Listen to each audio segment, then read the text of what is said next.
Memento Mori, le podcast qui parle du présent en prenant la fin comme point de départ. Je m'appelle Raphaël Charrier, je suis transpasteur à Grenoble.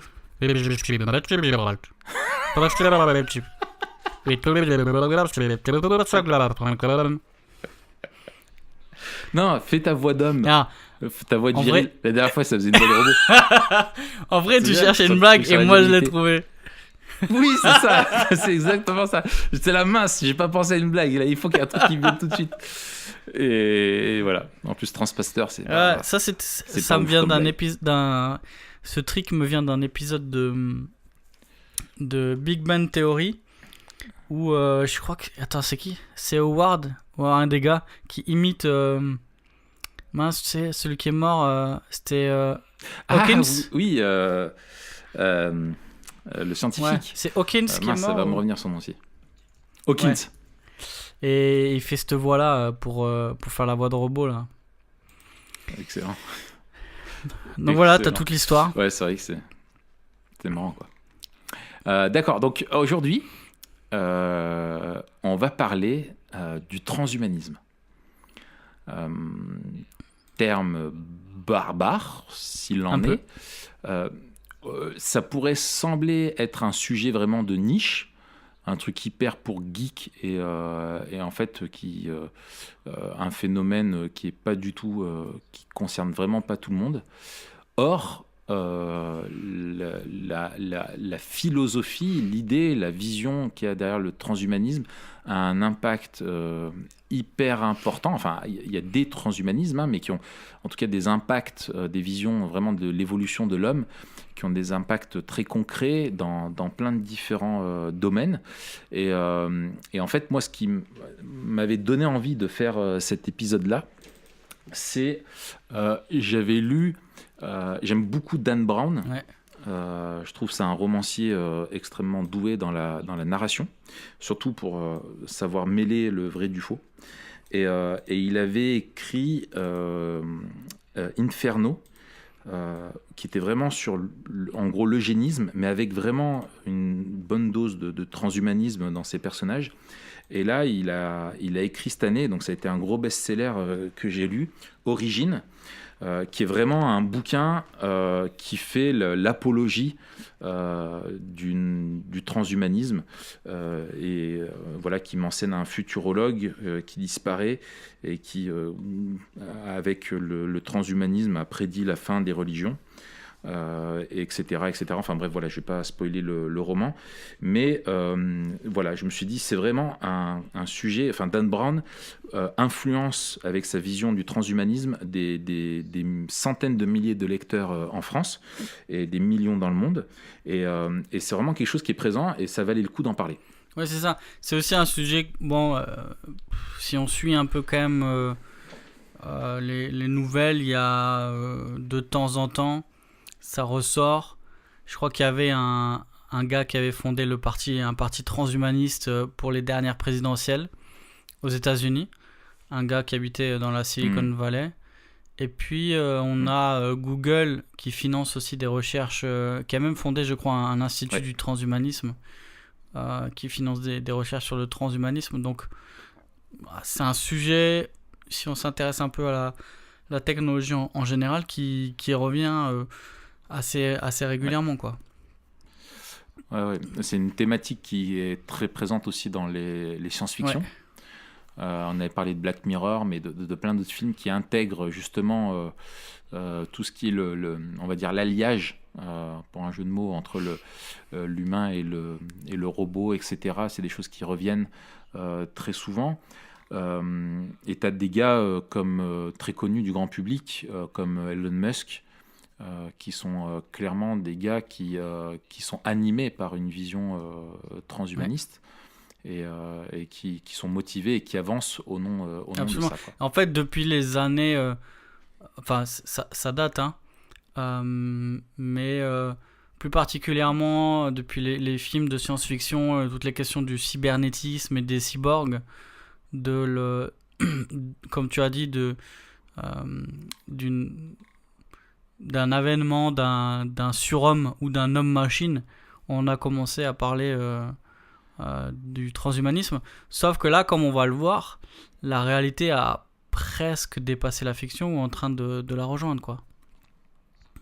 C'est ça. Et pendant un temps, c'était vraiment de la fiction, du fantasme, voilà. Mais en fait, ça s'est avéré presque être prophétique parce que finalement, on y arrive et on vit aujourd'hui même une belle aube, hein, une aube déjà bien entamée de du Ouais, transhumanisme. et puis tu as raison de souligner que ça dépasse la question technologique. Il y a bien sûr la question éthique, la question anthropologique Mm.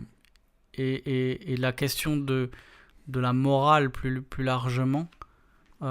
Surtout avec les questions de l'eugénisme, comme tu as dit. Si on prend des films comme Bienvenue à Gattaca ou encore The Island, Ouais, qui posent des questions en fait liées on est en plein dedans, au quoi. transhumanisme, quoi.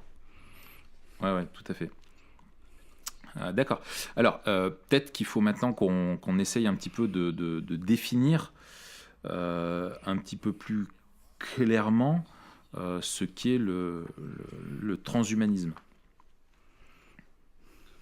Alors, moi, ce que je te Oui. propose, c'est de reprendre un petit peu ce que dit Yannick Imbert, qui a écrit un petit Ouais. bouquin qui s'appelle Rechercher l'immortalité, folie ou réalité. Tu l'avais lu toi aussi, hein? Oui. Ouais. Ouais. Et donc, euh, il dit, alors attends, je cherche où est-ce qu'il dit ça. Tu vois, ça prouve qu'on est bien préparé, Tu cherches quoi? sa définition. Une des définitions? Parce qu'il y en a Ouais. une qui arrive vers la fin, Ouais. avant les présupposés. Par exemple, page 23. Voilà. Alors vas-y.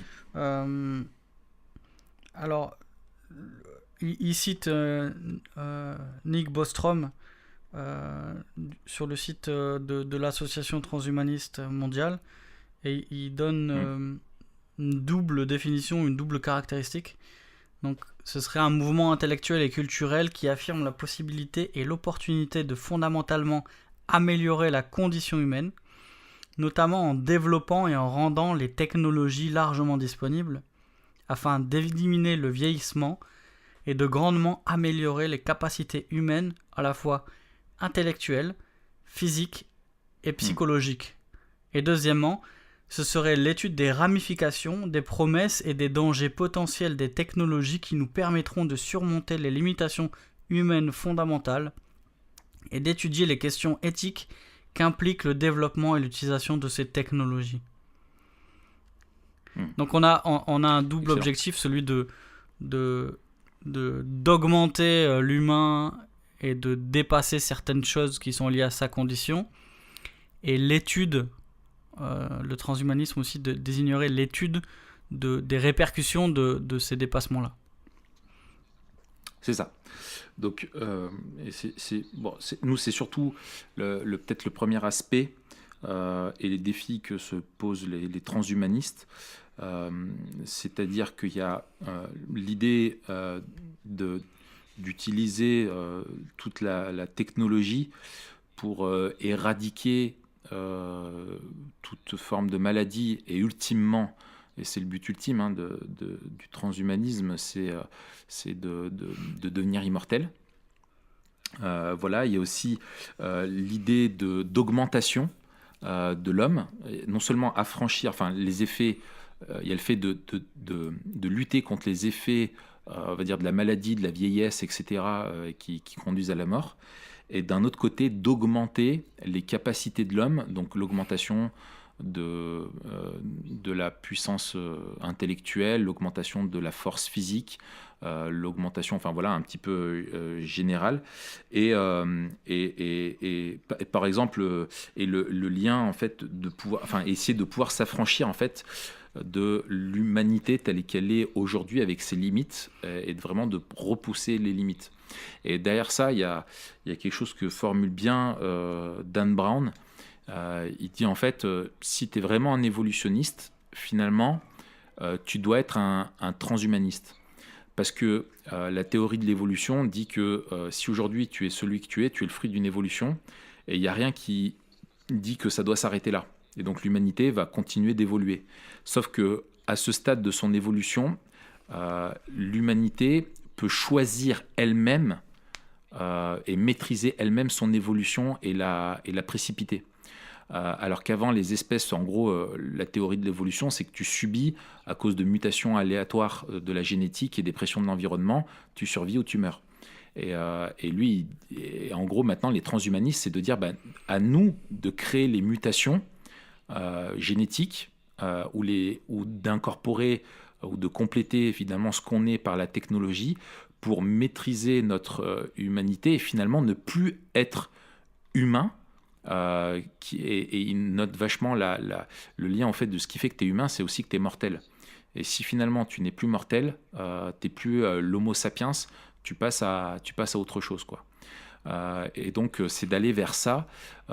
Et souvent même, c'est intéressant que tu parlais de partis politiques, que tu rappelais ça. Et voilà, c'est que certains le voient même plus qu'une vision du monde ou une philosophie, mais comme une religion, quoi. L'aboutissement ultime de la science qui te permet de t'affranchir de ce qui caractérise ton humanité. Oui, c'est ça. Il y a quelque chose de fondamental au transhumanisme, c'est une idéologie et une idéologie qui veut redéfinir l'être humain. Et j'aime bien le parallèle aussi la réflexion, pas le parallèle, la réflexion que Yannick Humbert fait dans son livre entre l'humanisme et le transhumanisme. Et en fait, on voit que ces 2 derniers siècles, l'humanisme a voulu changer la condition de l'être humain, mais le transhumanisme veut changer la définition de l'être humain. Et en fait, c'est les ça. Deux, ils veulent changer l'existence de l'être humain, sauf que l'humanisme, il veut changer son milieu, et le transhumanisme, il veut changer son essence. Le transhumanisme, il dit pour changer la vie de l'homme, il faut changer ce qu'est l'homme. Et donc, on est dans une redéfinition anthropologique. Et donc, on s'attaque à des choses beaucoup plus fondamentales que juste des thèses sociales ou, tu vois. Ouais. Et puis, après, tu as plusieurs perspectives. Il y en a qui sont assez pessimistes, d'autres optimistes. Et tu as un transhumanisme aussi qui est très économique et social, dans le sens où si l'homme s'affranchit de besoins extérieurs et que par l'évolution de la technologie, tu offres à chacun des capacités qu'il n'avait pas avant, tu augmentes l'intelligence, c'est bien plus égalitaire. Si tu peux augmenter l'intelligence de tout le monde, si tu peux affranchir de carences physiques, etc. etc. Et d'autres te disent non, mais ça va mal tourner, ça va accentuer au contraire les injustices entre les riches et les pauvres, où derrière tout ça, il y a aussi tout un business forcément, etc. etc. Donc il y a plein d'implications éthiques qui sont présentes, quoi. Oui, absolument.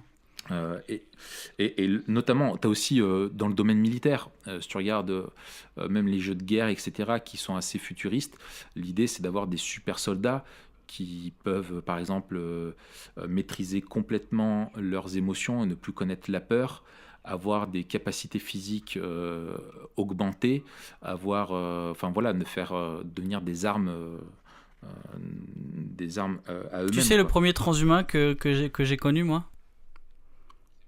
C'est moi? Non.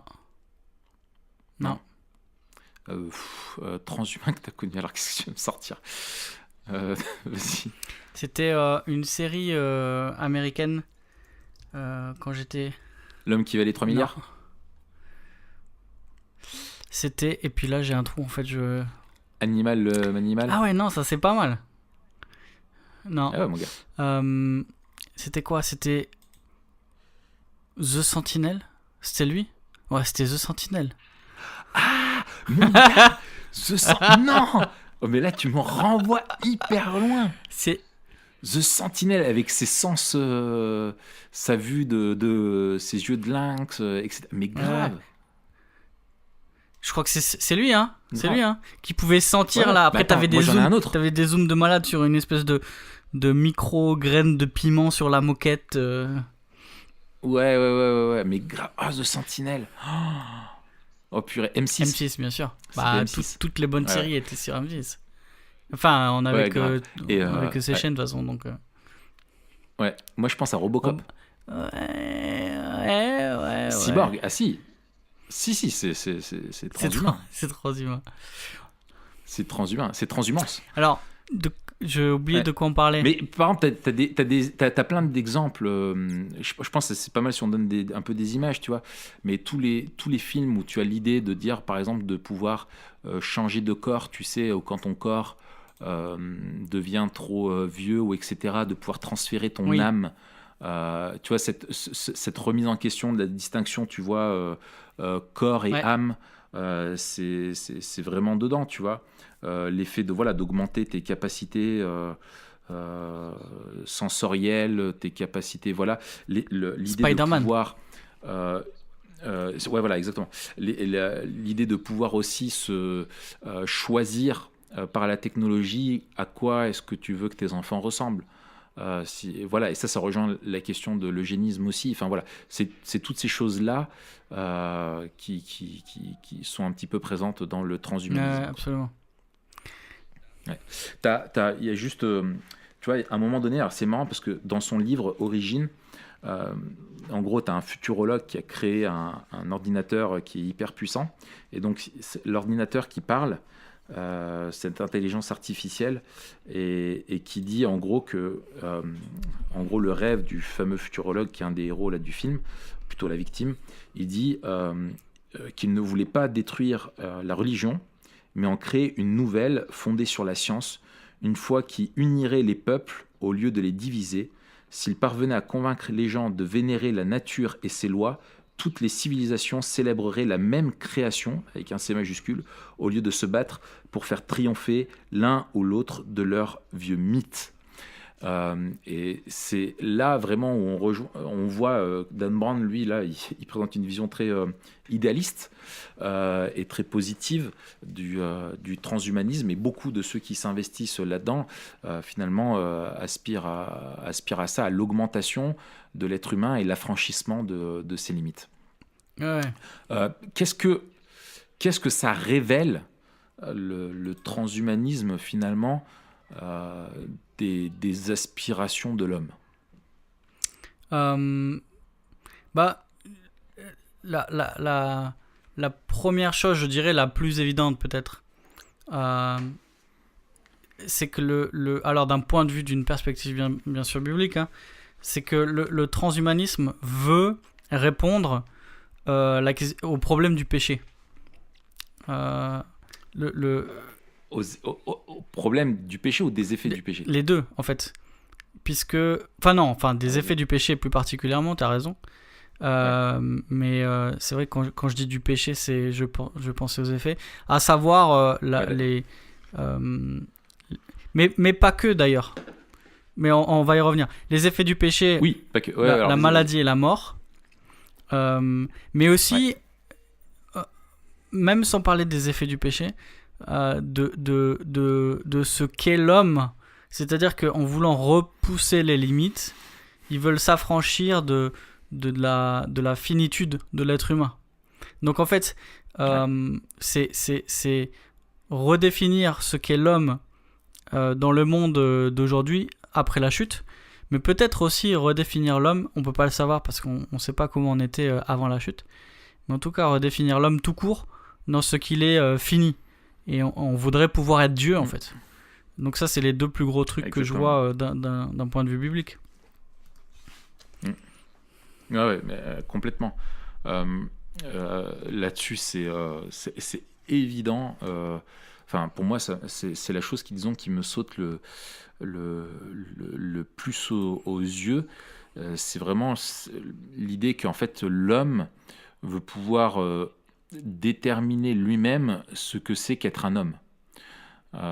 Et donc ça, c'est-à-dire se mettre en position de créateur et créer un homme nouveau, un post-humain, et souvent on parle, c'est très lié au post-humanisme, de créer un homme qui soit nouveau selon ses critères à lui. Et en gros, c'est clairement vouloir être son propre créateur, être son Dieu.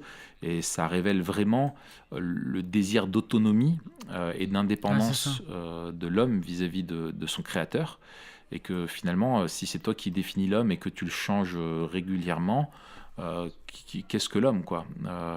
Et donc avec des choses qui sont encore très techniques, où l'homme, dans un monde très matérialiste, qui est le transhumanisme, dans un monde qui est très matérialiste, où le salut, il est dans le matériel, la technologie, la technique, pour pouvoir t'affranchir justement des effets de la chute, sans pouvoir se tourner vers Dieu. Et je trouve aussi que Yannick Imbert, il fait le lien en fait entre les points communs qu'il y a entre justement la vision biblique du monde et la vision transhumaniste. Et en fait, il en relève 4. Il dit que les deux accordent une grande valeur à l'amélioration de la condition humaine. C'est-à-dire que voilà, il y a des effets, il y a des difficultés, et les deux veulent en gros faire du bien améliorer la condition humaine. Les deux pensent que l'être humain doit être libéré de sa condition tragique. Et ça, je suis tout à fait d'accord, on en parlera un petit peu tout à l'heure. Et que la mort est vraiment l'ultime ennemi à combattre. C'est vraiment le dernier rempart, quoi. Et les deux voient dans le futur, sont très orientés vers le futur. Ouais. Et nous, orientés vers un futur qui est orienté vers la personne de Dieu, et eux qui est très sur les capacités humaines, quoi. Ouais, c'est ça. Ce sera intéressant de voir quand on parlera de la dernière question, Memento Mori, la visée eschatologique du transhumanisme, quoi. Ouais, c'est ça. C'est ça. D'accord. Alors, bon, comment est-ce que la vision biblique du monde, elle répond au transhumanisme et ses présupposés? Mais tu vois, premièrement, c'est ce qu'on a dit dans l'épisode sur la création, là, dans nos 4 épisodes sur la vision biblique du monde, c'est que l'homme il est créé pour vivre coram Deo, il est créé pour vivre devant Dieu, en rapport, en alliance avec Dieu.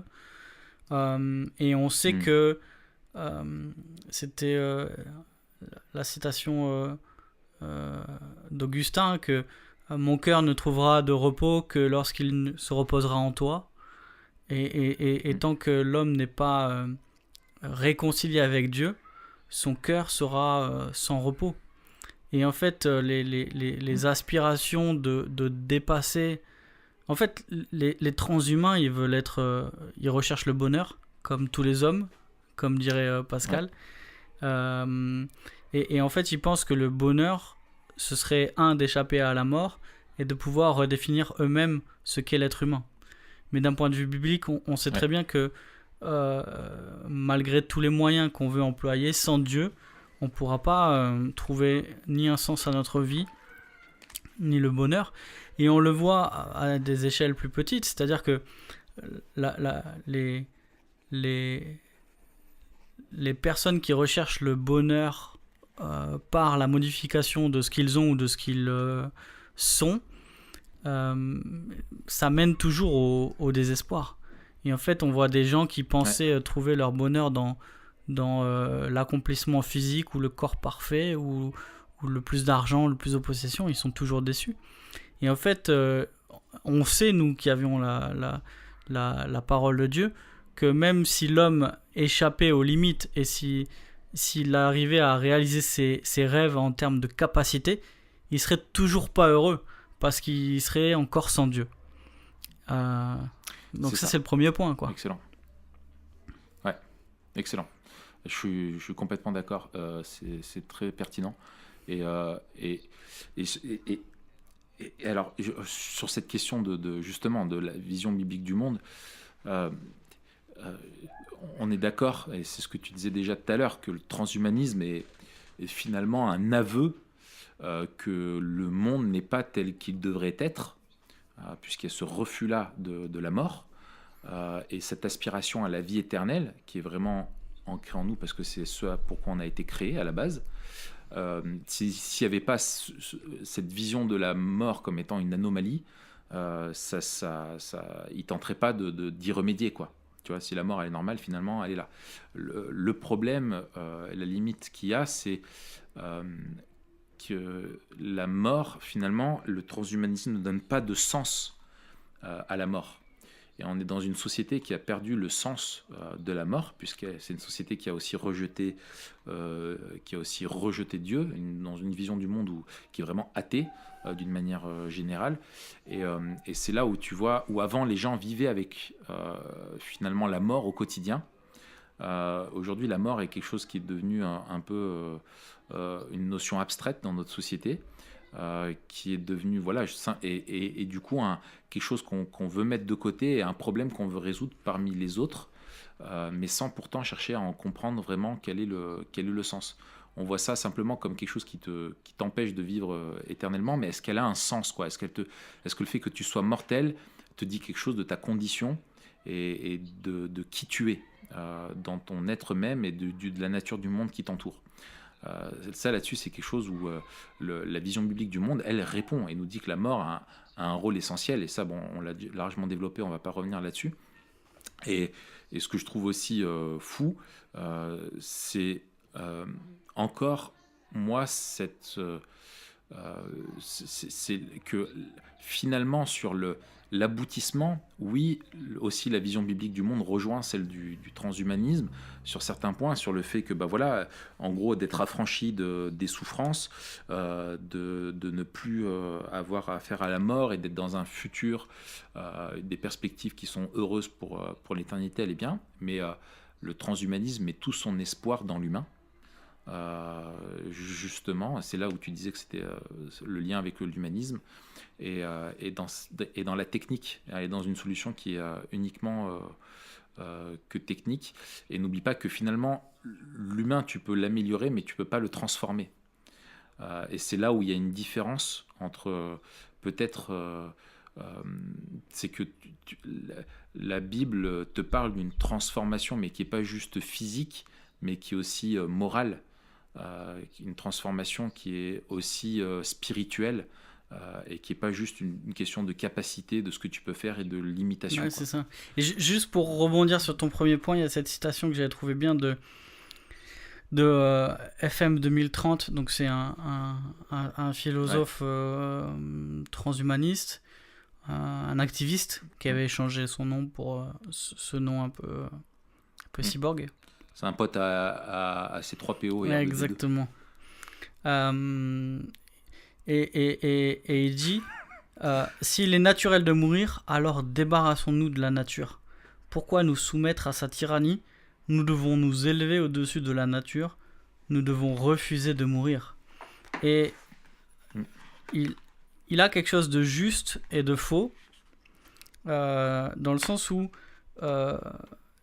c'est naturel dans cette nature déchue, mais c'est pas naturel dans le sens que c'est constitutif de l'être humain à la création. Et du coup, cette aspiration à l'immortalité, comme tu disais, elle est légitime.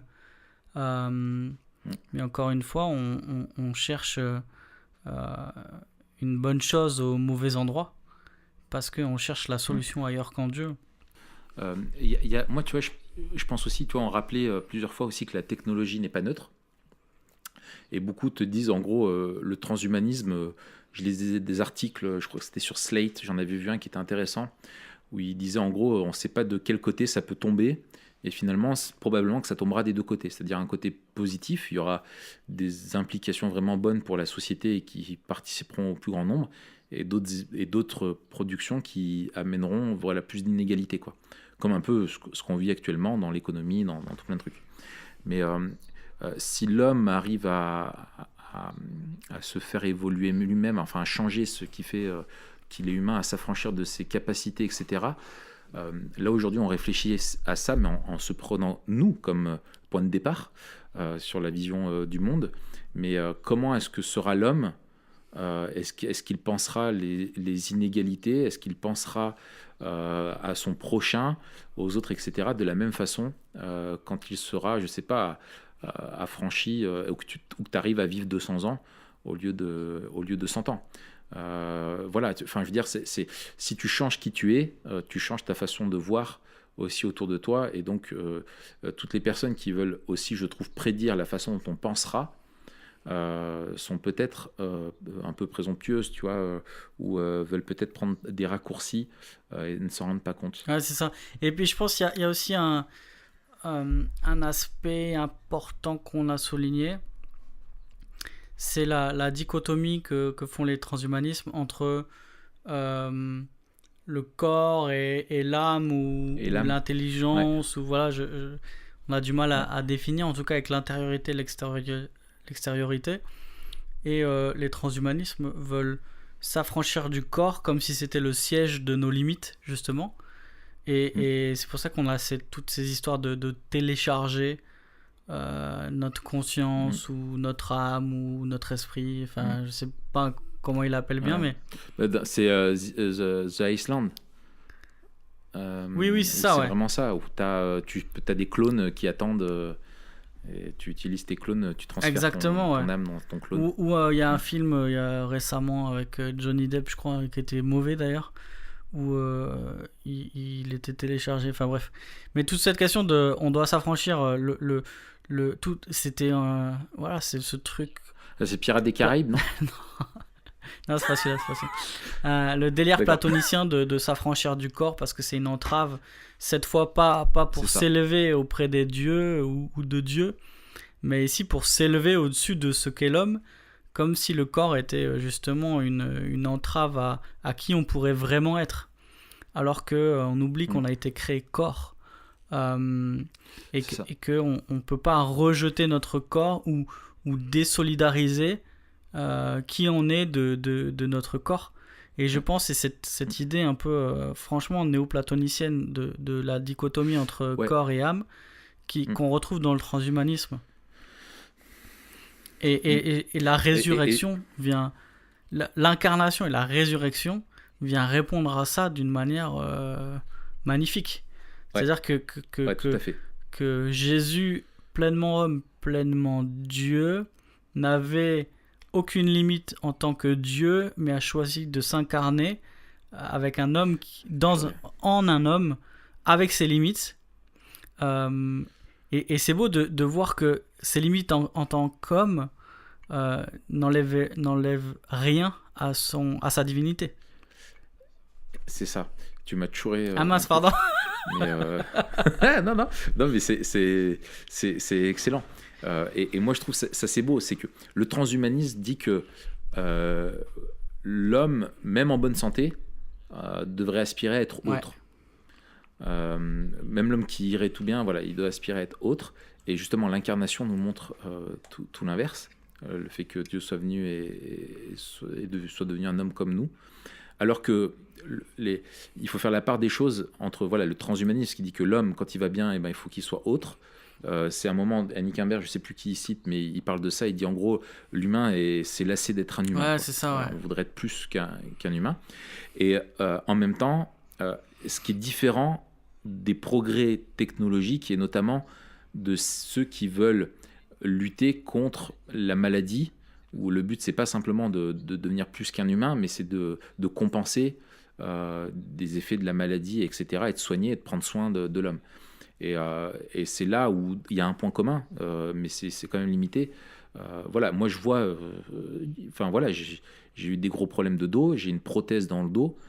Souvent, je me souviens quand le chirurgien il m'a parlé de ça, je lui ai demandé, ma première question c'était de savoir s'il y avait un port USB dessus. Et lui, il n'a pas du tout ri. Je dis, mais c'est à cause de ça, c'est à cause du fait que tu n'es pas d'humour, et que tu étais probablement le mec qui était au premier rang de la classe, et qu'aujourd'hui tu es neurochirurgien, et que c'est toi qui me soigne, tu vois. On peut pas tout et heureusement, avoir. parce que t'imagines, il aurait pu te mettre autre chose à la place d'une prise USB, tu sais, il t'aurait pu mettre un robinet ou un truc comme ça. Tu te réveilles et t'as un robinet dans le dos. Excellent. Mais non mais franchement, c'est toi qui aurais pari là. Et moi je me dis si je me souviens au début, j'ai mis des mois à m'y faire, à ce que ça me fasse plus bizarre. Et encore des fois quand je me mets à y penser vraiment, ça me fait un tout déguilis dans le bide. Dire t'as une articulation qui est pas humaine, quoi. Tu vois ce que je veux dire, qui est technique uniquement, tu vois. Mais ça vient, je veux dire, je l'ai eu parce que c'était Pas parce que je voulais avoir un squelette plus résistant, mais c'est parce que j'avais mon dos qui partait. Ouais, mais tu vois, ça pose des questions, à mon avis, auxquelles on ne pourra pas répondre et auxquelles il faut réfléchir. C'est-à-dire que à partir de quand on n'est plus humain dans notre corps? Parce que, par exemple, tu perds un œil, tu perds l'usage d'un œil. Et les médecins, ils te disent, on peut vous rendre la vue. On a créé un œil, laser. Moi, s'il envoie un rayon laser, je. Tu vois, mais attends, regarde, on dit, on peut vous rendre la vue, mais c'est pas non seulement qu'il te rend la vue parce qu'il te donne un œil, je sais pas moi, électronique, mais t'as un œil qui te permet de zoomer et de voir en, je sais pas moi, en 20 milliards de pixels et de zoomer à 1 km. Tu peux voir dans la nuit, tu peux avoir la vision thermique, etc. Tu vois, non seulement là, on va au-delà de ce qu'on peut, du coup, est-ce que l'humain, il est défini par ses limitations? C'est ça. C'est pour moi, voilà, là on va. Je veux dire, la médecine classique peut-être te dirait, on va vous mettre un œil pour recouvrir une vue normale. Et le transhumanisme dit non, une vue normale c'est naze, autant mettre un truc qui te permette de voir un grain de poussière sur la lune, quoi. Ouais, c'est ça. Ouais. Mais c'est vrai, l'homme tel qu'il est, Dieu l'a créé tel qu'il est, et l'homme finalement ne changera pas. Peut lui-même essayer de le faire changer, mais s'il le change, il le détruit, quoi. Et je pense que typiquement, il arrive à l'inverse de ce qu'il veut pour lui. Et moi, je suis convaincu, et c'est peut-être, enfin voilà, memento mori, quoi. C'est là, on en vient là. C'est en gros que s'affranchir de la mort est totalement utopique, parce que ça voudrait dire que si c'était possible par la technologie, il n'y aurait pas eu besoin de la croix. Il n'y aurait pas de problème fondamentalement de péché, de séparation d'avec Dieu. Et la mort, comme on l'avait dit elle est là pour nous rappeler la conséquence du péché. Elle est inévitable parce que quand il n'y a plus de mort, c'est qu'il n'y a plus de péché. Et donc, et c'est dans le bouquin la Remember Death qui était vraiment intéressant, où il disait, imaginons, le rôle de la mort justement est important, parce que imaginons, même si toute ta vie se passait bien, tu as un travail qui coule, ça se passe bien dans ta famille, t'as pas de problème, tu connais pas de drame, etc. Ouais, mais un jour tu vas mourir. Et la fin, même si ta vie elle est remplie de bonnes choses, la fin est dramatique, quoi. Et en fait, c'est la mort est le jugement de Dieu, et on peut pas s'affranchir du jugement de Dieu. Et c'est en ça où il y a un mensonge énorme et une rébellion vraiment de l'homme vis-à-vis encore de Dieu, et qui veut s'affranchir de qui il est en pensant, imaginer que c'est possible de devenir immortel. Ouais, c'est ça. Sauf si t'es Duncan MacLeod du clan des MacLeod et que t'as un katana avec un manche en ivoire blanc. Highlander. Ouais, mon gars. Mais c'est ça. En fait, Dieu ne nous demande pas d'être autre chose que ce que nous sommes, mais il demande d'être comme lui il est, de lui ressembler. Ouais, et le problème, tu l'as... Et c'est comme ça que tu es vraiment qui Exactement. tu dois être. Et c'est ça qui défonce. Et il y a aussi cette visée eschatologique du transhumanisme qui veut inverser les effets de la chute, les effets du péché, en changeant qui est l'humain. Et encore une fois, on a un truc intéressant de la solidarité dans la création entre l'être humain et le monde dans lequel il vit. Sauf que, comme tu l'as dit, pour inverser les effets du péché, il fallait un nouvel Adam. Il fallait quelqu'un, pas qui a plus de capacité que Adam, mais quelqu'un qui obéit à Dieu, quelqu'un qui est saint. Et encore une fois, c'est devant Dieu, et c'est le problème du péché qu'il a fallu régler pour que, à la croix, Christ œuvre pour la restauration. Et je vous renvoie au podcast sur le dernier podcast qu'on a publié il y a 2 semaines sur la restauration, le dernier volet de nos épisodes sur la vision biblique du monde. Dire ça, c'est en vertu de l'œuvre de la croix, pas en vertu de qui nous sommes, mais en vertu de qui Christ est. Et donc notre salut, encore une fois, il est en Christ, et en dehors de lui, c'est terrible, c'est la désolation, parce que quelles que soient nos capacités, on ne pourra jamais régler ce qui a été déréglé. Et c'est ça qui est merveilleux avec la grâce, c'est que Dieu nous offre ce qu'on ne peut pas produire nous-mêmes.